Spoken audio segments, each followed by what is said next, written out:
Peace and joy be yours today, brothers and sisters.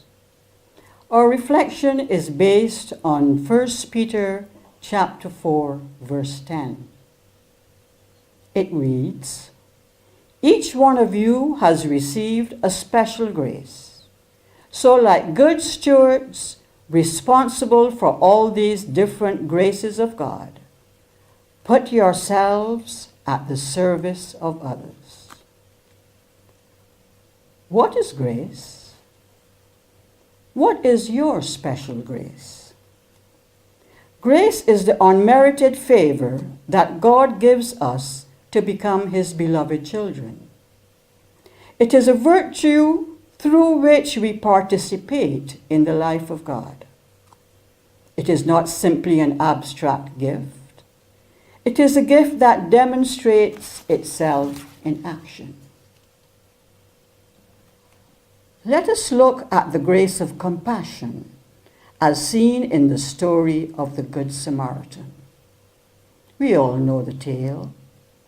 Answering the question, "Who is my neighbor?" Jesus gave the story. He said a man was going down to Jericho, and he fell among thieves who stripped him, took what he had, and 2 pious men passed by but gave him no assistance. Then appeared a Samaritan, who not only had compassion on him, but took him to the inn and paid for all his expenses until he recovered. Look at what compassion enabled the Samaritan to do. It allowed him to see who his neighbor was. That is, anyone in need, not limited to family or proximity. It enabled him to give up his time to help someone in need. It motivated him to use his money to help a stranger. It inspired him to go beyond the call of duty. He was prepared to reimburse the innkeeper for any additional expenses. There are others in the gospel who were moved to action through compassion.